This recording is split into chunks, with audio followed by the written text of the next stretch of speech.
right. Well, let's talk about some fighting game news here. Let's talk about some event news. I guess on Smash.gg, someone in chat pointed this out, but the CEO numbers are out on Smash.gg. Oh, wow. I didn't know the numbers were out. Yeah, so... Oh, sure. They closed. Yeah, that makes sense. Mm-hmm. So, Super Smash Bros. For Wii U has 661 entrants. Okay.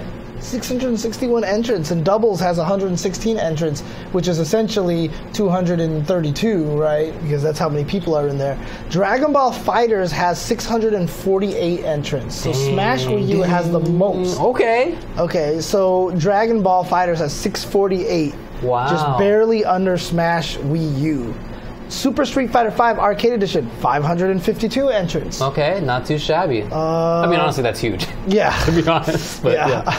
It's a good time to be able to say 500 is not too shabby. Right, yeah, definitely.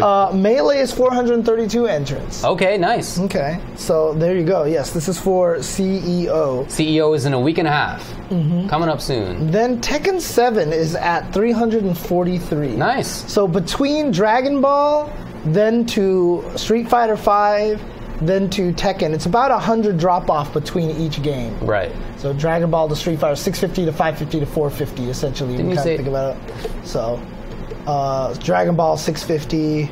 Street Fighter 550. Yeah, Street Fighter 550. Oh, Melee 430, Tekken 340. I see what you mean. Yeah. So each one of them is about 100 right. drop-off, right? So, yeah. Oh, yeah, I skipped Melee. Sorry, that's my bad. Okay, and then Guilty Gear Xrd Rev is 159 entrants.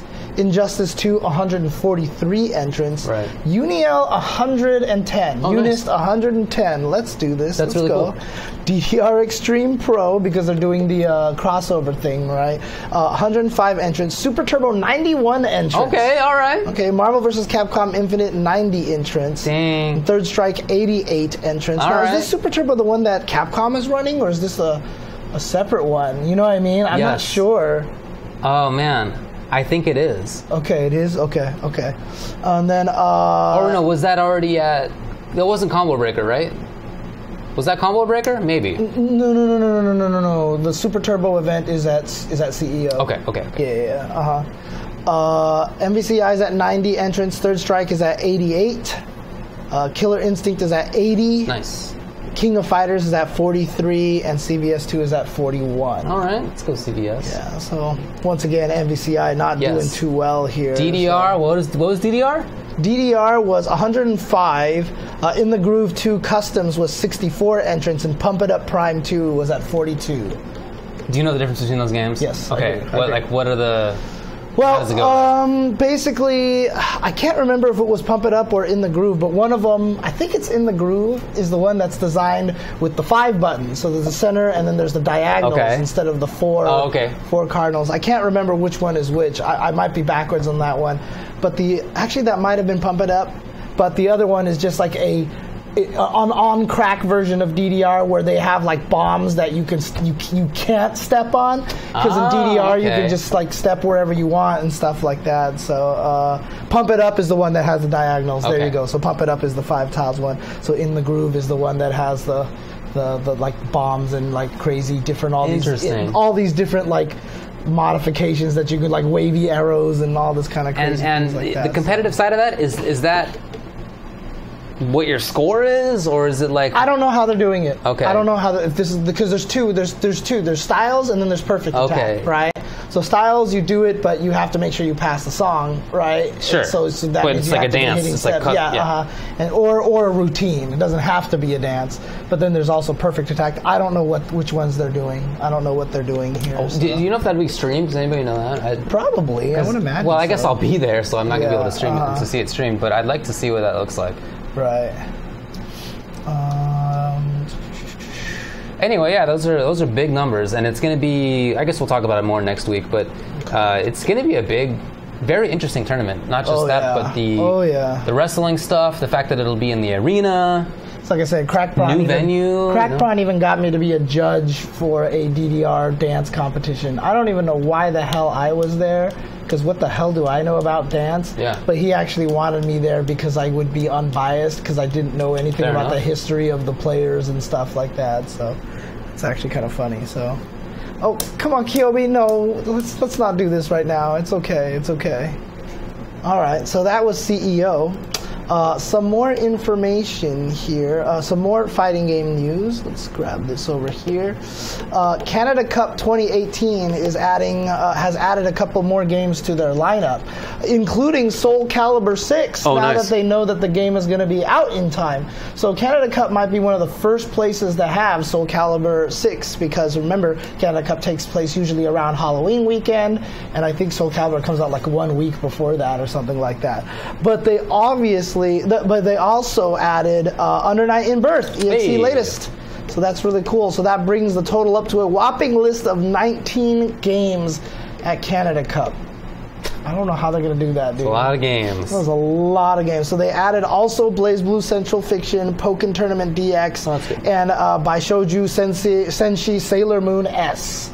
So Sailor Moon has become an official tournament because it is becoming like Canada is like the hotbed of that game. Oh yeah? Yeah, because like Corey is one of the main guys. Yeah. A whole bunch of guys are like super into the game, and so yeah, it's going to be officially included. Yeah, Corey was telling us all about it at E3, how hype he is for it. Dude, not only that, let me see if I can find the news here. There we go. Apparently, the best Sailor Moon S player in Japan is showing up to Canada Cup to play this game. Yes. Legendary by Shouju Senshi Sailor Moon S player Koshun will be competing in Canada Cup 2018's tournament. Apparently, he's also a great Third Strike player, too, as well. So he'll probably enter both. But legendary. He is the legend. Koshun is confirmed to be there really offer to challenge. That is actually kind of neat. I kind of can't believe that there's a legend for it, dude, but that's bet you very cool. He's probably going he's probably sitting there, he's like, wait, I can actually win money for this finally? yeah. Let's go! So yeah, he's probably going to go out there, but that's actually super cool. By the way, I love his look. You see his look up there? Yeah, dude. Cool. He's got the scarf and the thin shades and everything like that. Pompadour hair. Yeah, exactly. But that's pretty cool. I mean, it would be fun to see everyone blow him up. You know, I mean, or for him to blow everybody else just up. However it goes. Yeah, the game sounds wild. I've never actually seen it. Yeah, the game is super broken. I mean, you've seen, I think it's was it Mercury or Uranus that has, the full screen dash and an SPD? And the full screen dash is boop, and she's over there. So literally you can dash away and go and SPD them instantaneously.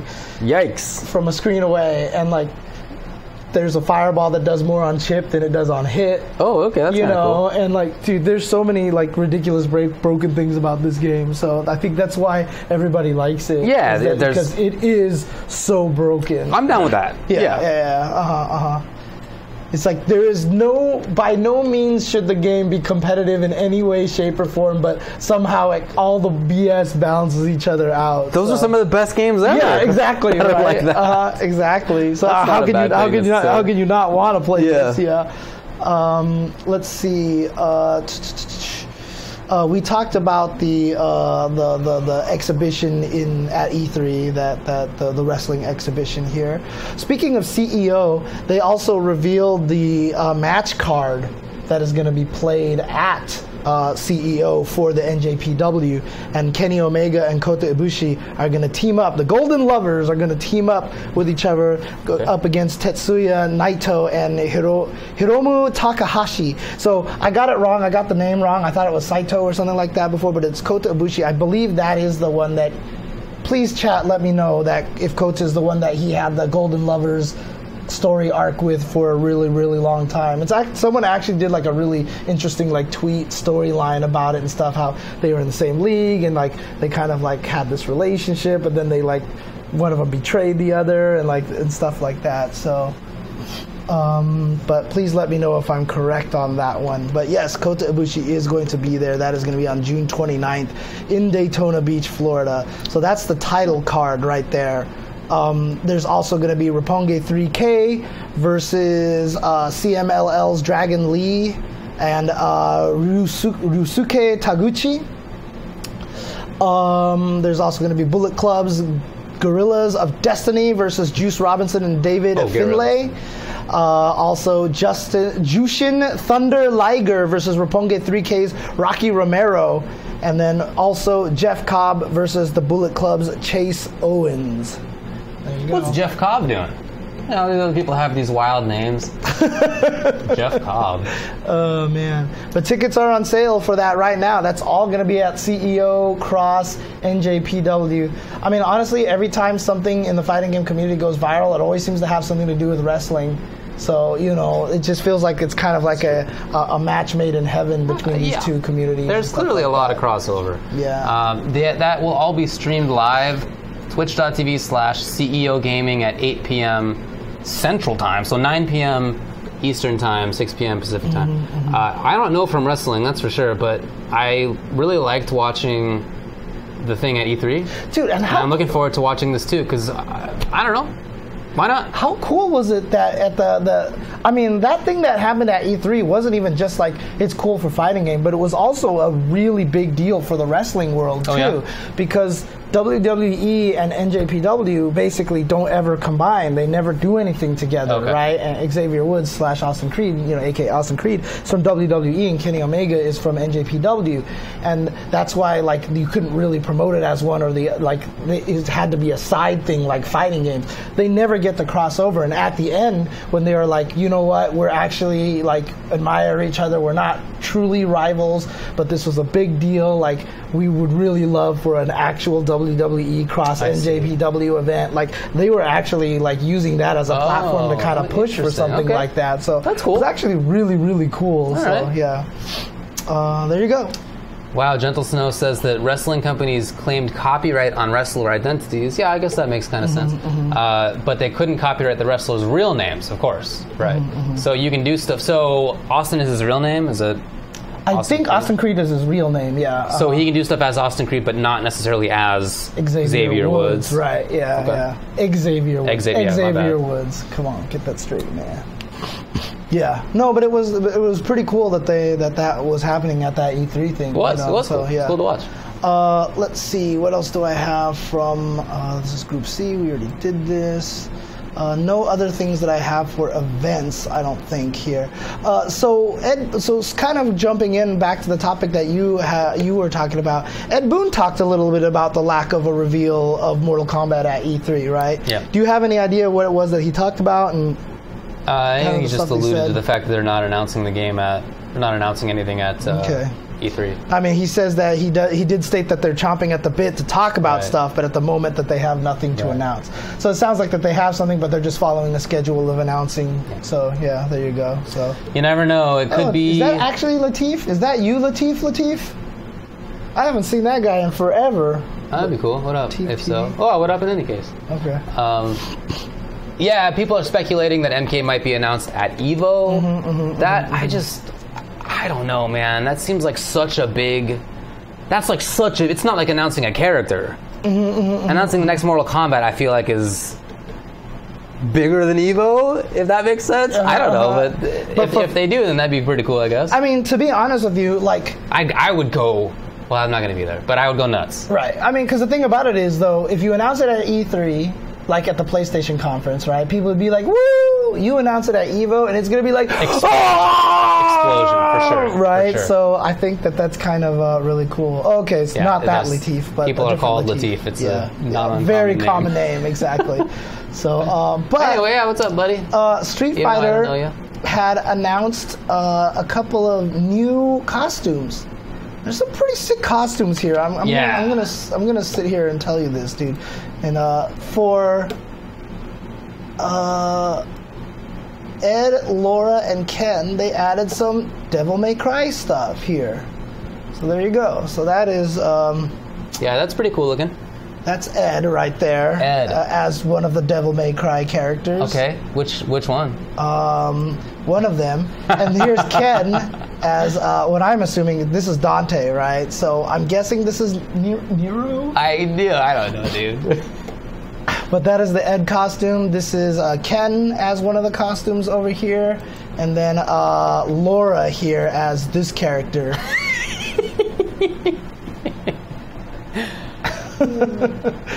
But that's not the costume that is the greatest costume of all time. Okay. The greatest costume of all time Rashid as Airman. That really is super sick. Dude, so I have been making that joke forever. Because when Mega Man 2 gets the Airbuster, you shoot a tornado that goes up into the sky. As soon as I saw Rashid do that, like first few times I commentated, I was even making the Airman noise. Yeah. I remember. You know, that goes up like this. This is ridiculous Rashid costume right here. It really looks good.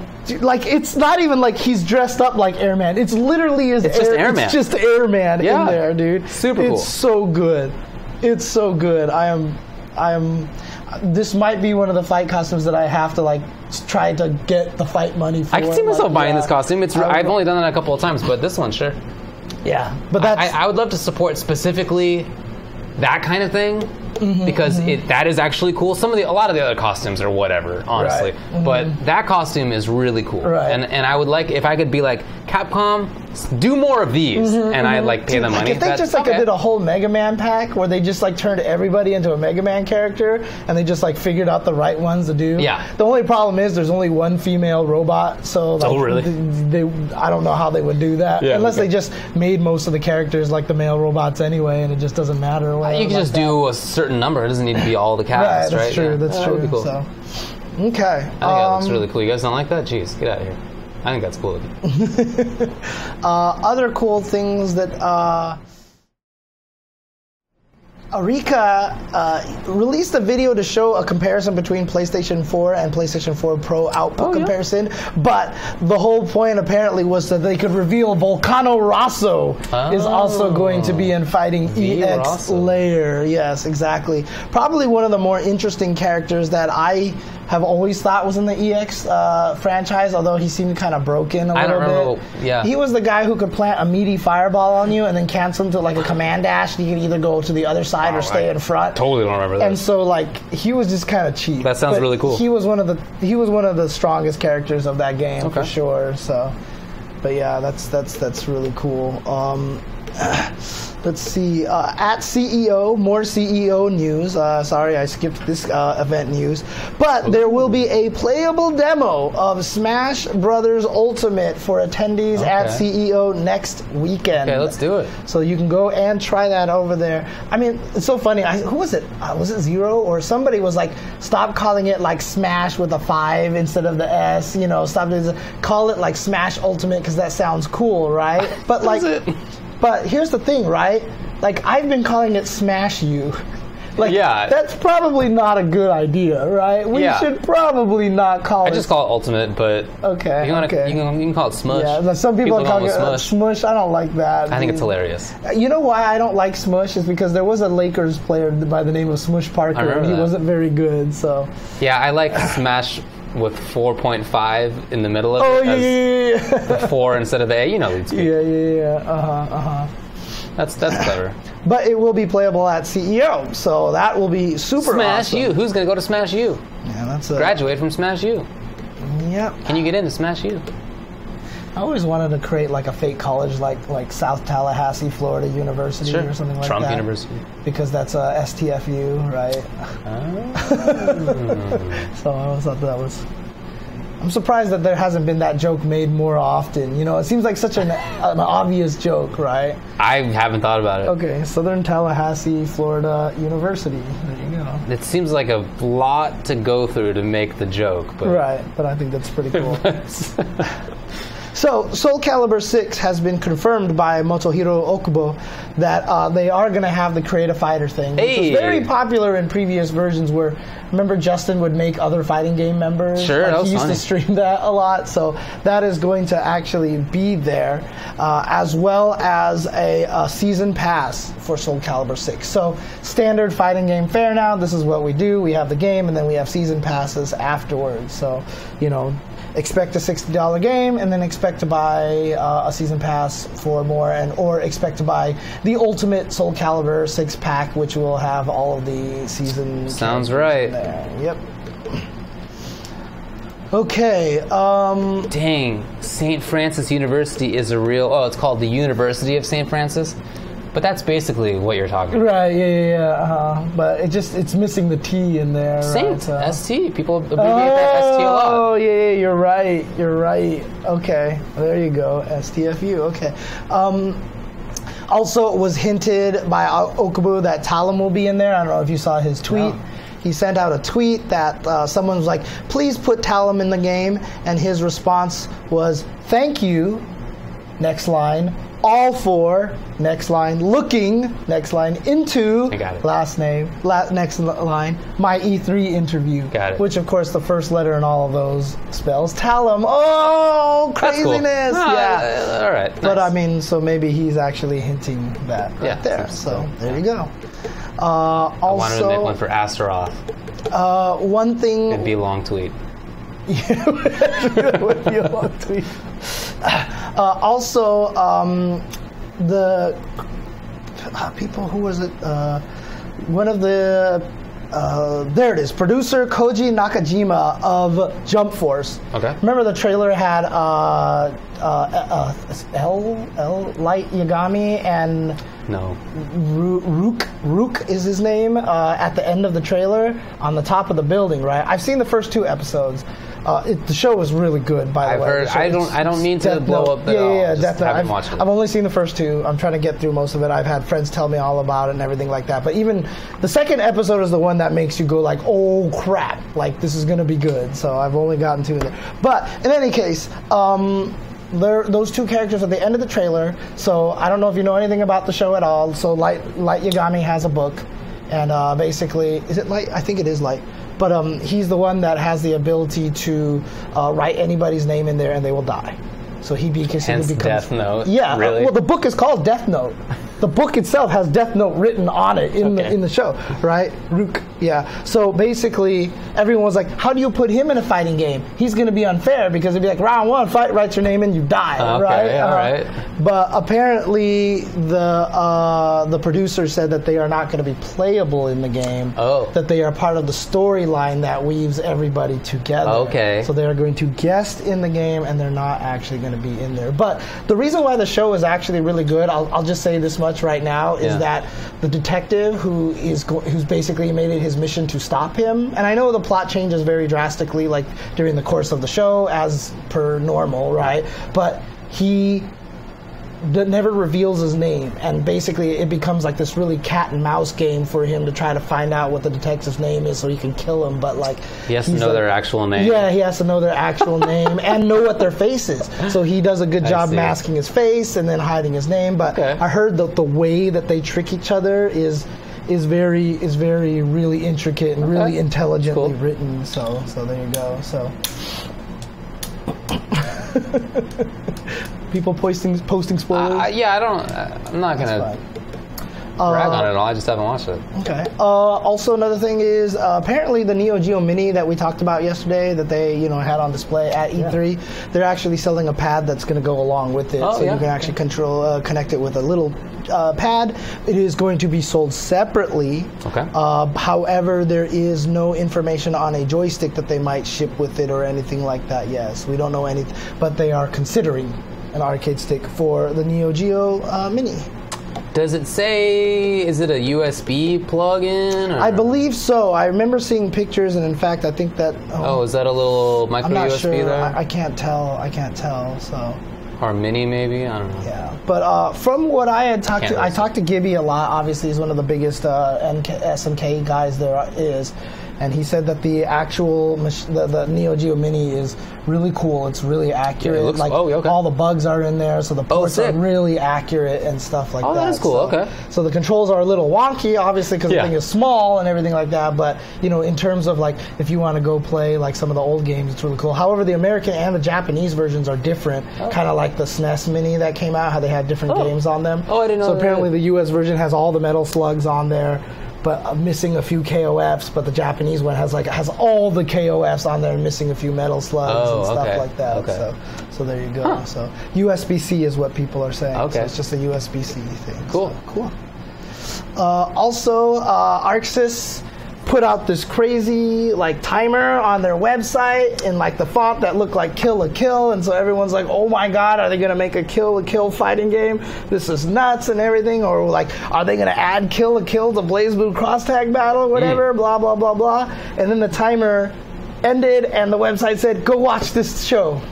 So it was it was a timer to an announcement to tell you to go watch a show, because during that show they showed a commercial for the actual people got to stop doing this. Seems it's the dumbest pretty thing. Attenuated. Yeah, it seems pretty stupid, but they made you go watch it, and sure enough, it turns out that Arxis Works is publishing a kill game that is an arena fighter. So it's another arena fighter, but they are publishing it. Yes. They are publishing it, but it is being developed by A+ Games. Okay. Which was the developer apparently of Little Witch Academia, Chamber of Time, also published by Arxis Works. I think A+ Games might be like a side company of Arxis. I remember reading something about that, or something like that. But developer. I might not, or just like a company they go to hire a lot, kind of thing like that. But it is not being developed directly by Arxis, and it's not a true fighting game. It is an arena fighter. So there you go. So a lot of people were kind of mad about that, because it's literally a timer for this and to make you watch a show to see it's like, come on. It's kind of funny, but I get being annoyed by that. We're all sick of an announcement, right? Yeah. Here's an announcement. Tune in on this day for this announcement. It's like, why did you give me an announcement for an announcement? So yeah, there you go. And then finally, Core Gaming, I like to talk about the content that he produces. He's producing lots of content. He does this full time now. Right. So something that you might want to check out and help support him. Gerald Lee, of course, doing a lot of good stuff. And I still think it's funny that I figured out that Core is a pun on Korea. And basically, the latest thing that he did was he talked to NL and Oil King and interviewed them and talked how different philosophies on how they deal with nerfs and buffs in Street Fighter V, and the little picture that he made was actually really funny. So let me just put it on the screen here for you guys. I guess he had a Rashid and a Cammy action figure, and he pulled the arms off the Rashid and gave him the Cammy. So there you go. So now Cammy is extra beefy. Buffy buff. So there you go. She has pretty beefy arms anyway. Yeah, I guess that's pretty true. So there you go. So that's that. That's cool. Yep.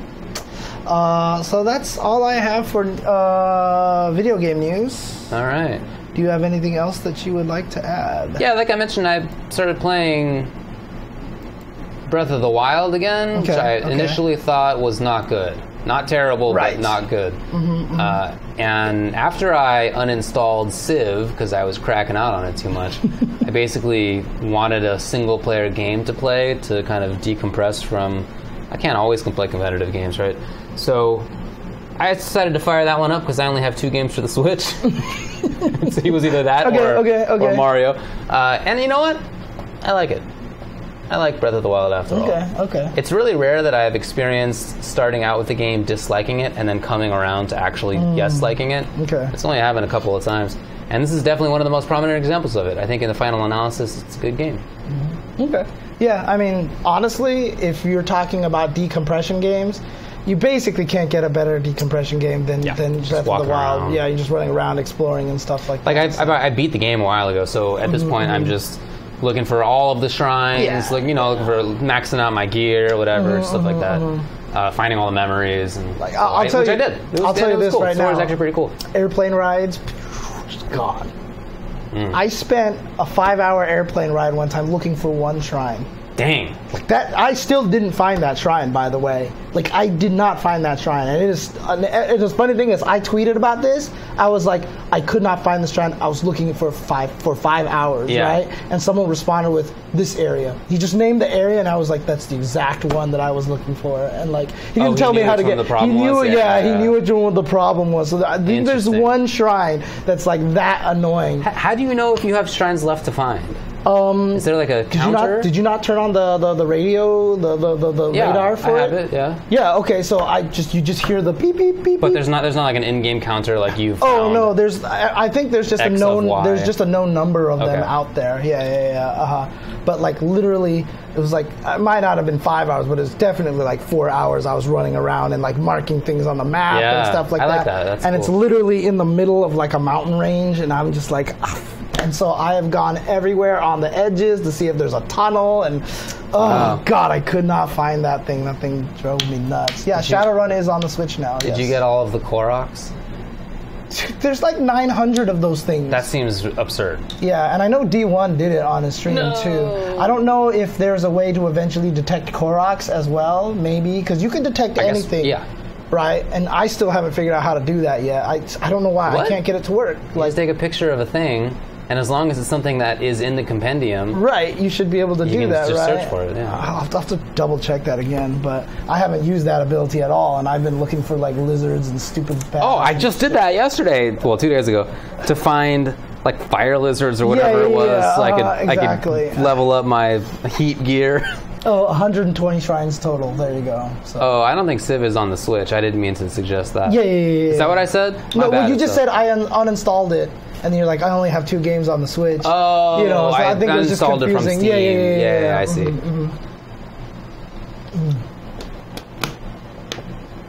Oh, there you go. Okay. Well, that's spoiler. Fireball stars. Thanks.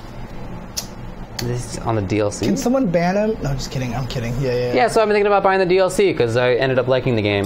Yeah, I haven't even gotten the DLC yet. I haven't either because I thought I didn't like the game, but lo and behold, it's pretty cool after all.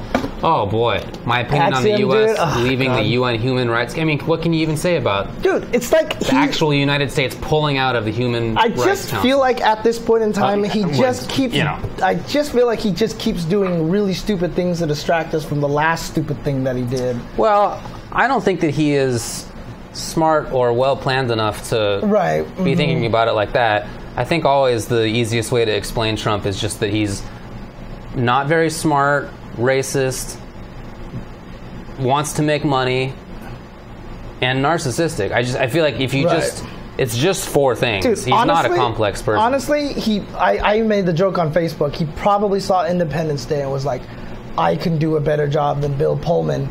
You know, at defending space against aliens, so I'm gonna do this, right? And then I even made a joke. He's like, actually, Bill Pullman's not Bill Clinton, and he was like, I could play saxophone better than Bill Pullman, you know, like.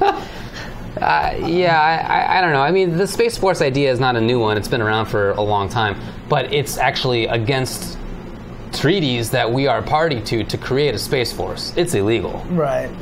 So, I guess we could pull out of that thing too. Why not? What is law? I don't know. I really don't think he's a contradiction in contradictions. I really think it's very on the surface. There's nothing else there other than he is not a very smart racist who is a narcissist and wants to make money. Yeah, I really think that's it. He basically is a kid that grew up having everything that he wanted and he's never grown up. By his own admission, he actually said this, that he doesn't think that he's basically the same guy he was when he was 6. Right. He has actually said those words. He's actually said that? Yeah. Oh, God.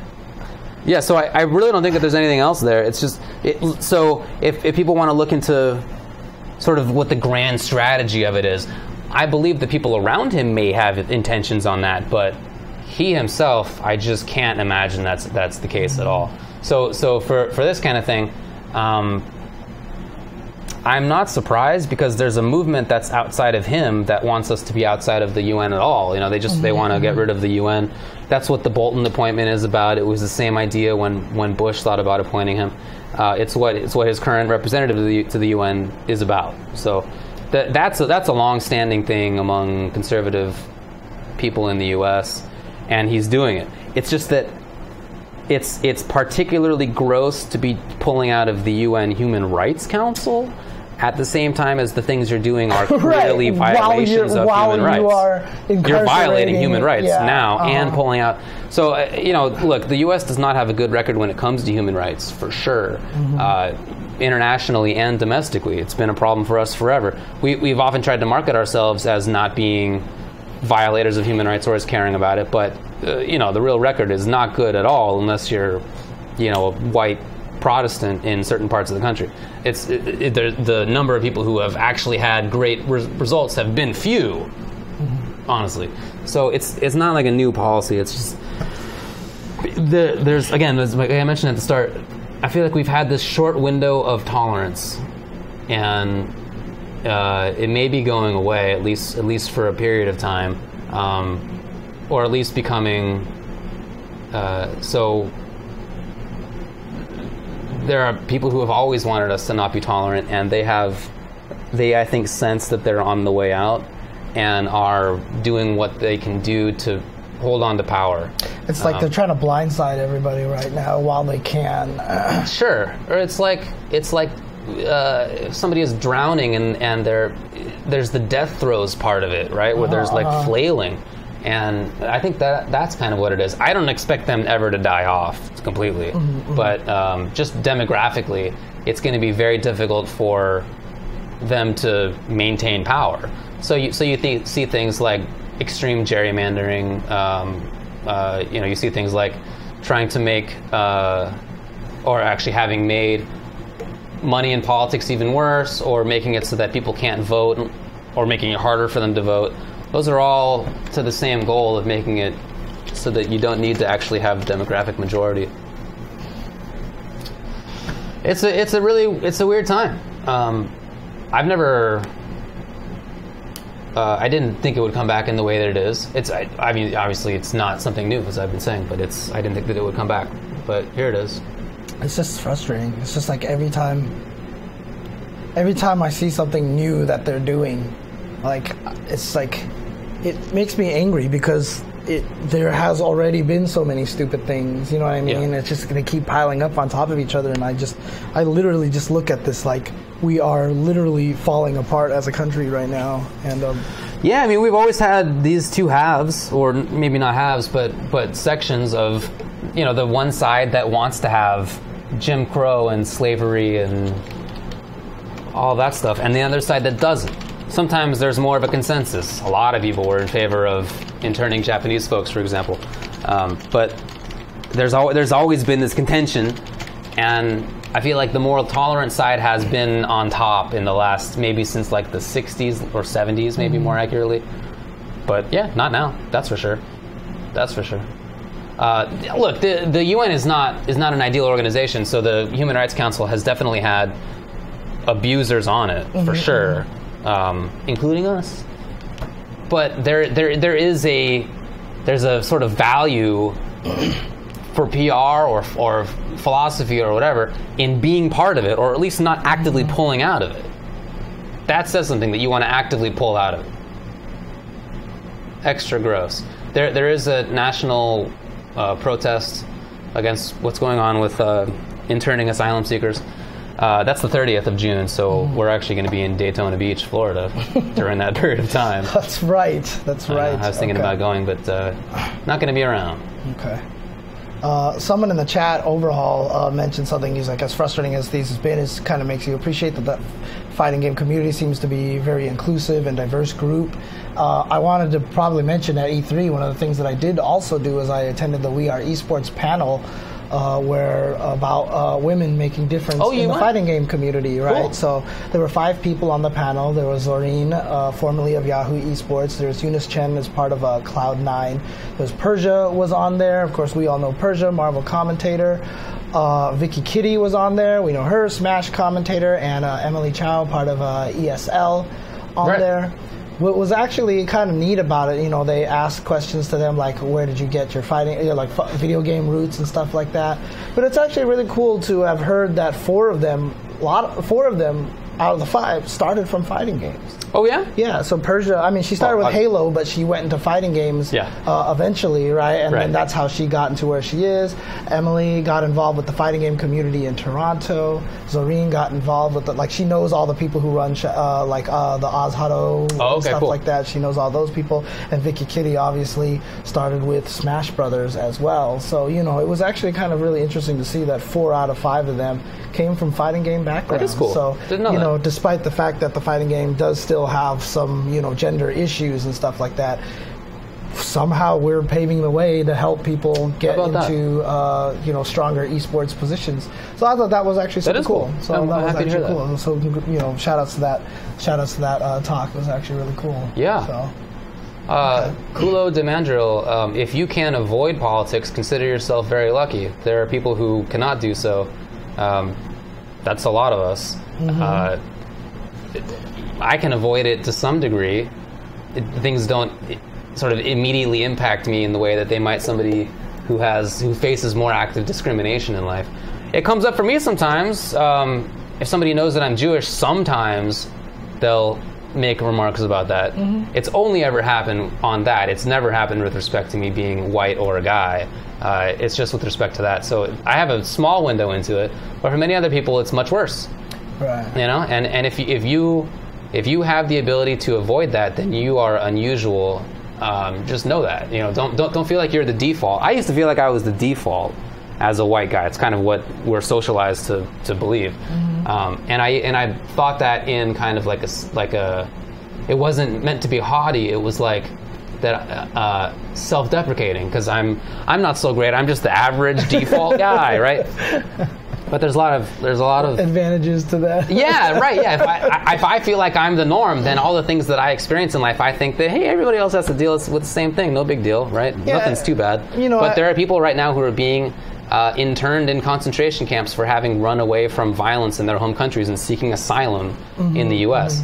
They're being split away from their parents and from their kids right now. So that is hard to find a bigger direct thing. They can't avoid this stuff. And another thing too, I mean, I know a lot of people are like, oh, you know what, why are you guys talking about this? Should be fighting games or whatever like that. It's impossible to avoid right now. There's too much stuff happening right now. Seriously. I mean, on my phone every day there's like some other crazy thing that's going on. You know what I mean? Like, don't try to avoid it. You have to live in this world like everybody else does. And if you think that you can avoid it, you are wrong. But you're also making it easier for people who want to do the things that at least that we don't like to do those things. So it's an active choice that you make to more easily allow bad stuff to happen. Yep. By trying to ignore things. Yep. So. And we definitely already had like 2 hours and 45 minutes of fighting game We talked a little bit about fighting games tonight. Yeah. Oh man. Okay. Well. Obama, Clinton, and Bush did the same thing. Is this with respect to tearing families apart? If so, it did happen occasionally. It's true. Mostly for lack of resources. At times there were big spikes in the numbers of immigrants and asylum seekers, and in some of those instances there wasn't enough money to actually house everybody. So there were some splitting up of families. There was even a court case that required it in certain instances. But this is the first time that it's ever been active policy to do that, is kind of the difference. So it's happening much more frequently, and it's happening as a direct affirmative policy. It's not like we don't have enough money, we have to do this. This is what we're doing. Right, and it's not in the law. So I know there's some people that said that it was something written to the law that was put in place during the Obama administration. It's not actually anywhere in the law. It is not. So there you go. So we have been streaming for over 3 hours now. All right, well, we should probably skedaddle. So yeah. I've been drinking water. So have you. Yeah, I've been drinking tons of water. So it's so funny because I'm trying to drink less soda these days. And to be honest, even before I stopped drinking soda, I've been on a big water kick. I've been drinking water like all over the place. But nobody knows that. So like I was talking to my brother one time, and he was like, it's not a bad thing to drink some water. And I'm like, dude, I drink so much water nowadays. It's ridiculous, dude. So, but okay. What was I just going to say? Oh, yeah. I feel like calling it evil is a way to escape, too. And it was the same thing with all of the crappy stuff that's happened. That's a way to kind of think that it's not you, that it's somebody else doing stuff that would never happen to you or somebody. It's sort of like it's the pass the buck, I feel, to call something evil. The people who are doing it don't feel that they're evil, for sure.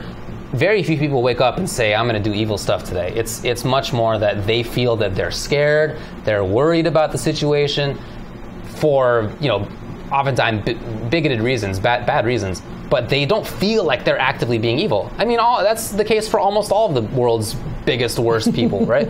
They don't actively feel like they're being evil. They feel like they're defending things. They feel like they're doing what they need to do to make themselves safe. Right. They don't consider themselves evil. They're just humans. Feel like they're doing the thing right. They're doing the right thing. Yeah. And so if you view them as being just as fully human as you are, you can kind of get a sense of how easily this stuff happens. It's easy. It's happened who knows how many times throughout history that gross stuff like this happens. Too many times to even count. And they're all people doing that stuff. All humans. All right. Okay. Enough about politics here. So I mean, it's not that I don't want to talk about it or anything like that, but you know, it's going to get chat a little bit nasty as well. So hey, okay, deal with it. Well, thanks for tuning in and everything. You're going to be doing the BlazBlue thing this weekend. Oh, yeah. So check out smash.gg/fatescrossing, FATES crossing. And it's also going to be streamed at twitch.tv/RAF_TX. Right. And then also tomorrow I should be continuing my 30th anniversary and finally getting to ST. And I might be streaming that for probably like 19 hours, just talking about ST and stuff like that. I saw the Super one. Yeah, that one I thought I was only going to spend time on Super for like 20 minutes, and then I would do the rest on Super Turbo, but I ended up doing 3 hours on Super. Which was I saw that. way longer than I should have. It was interesting though. Yeah. But Super Turbo is going to be really interesting because I'm going to try to keep it to as much just like this is the game stuff, but then I'm going to start getting into strategies and combos and doing all sorts of crazy nonsense. It'd be cool. So, but I should be doing that tomorrow, so I should be back to streaming again after a week of break because of E3 and all that stuff like that. So hey, hit me up if any of y'all want to play BBTAG. I am super down. Okay. Oh yeah, and the Alpha series will be right after that. Don't worry. So. All right. Yes, I will definitely finish Death Note at some point in time. Don't worry, Macross.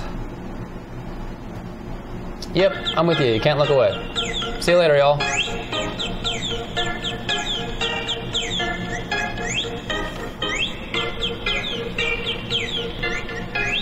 It's the most I think I've ever seen you dance on the show. What? I've danced?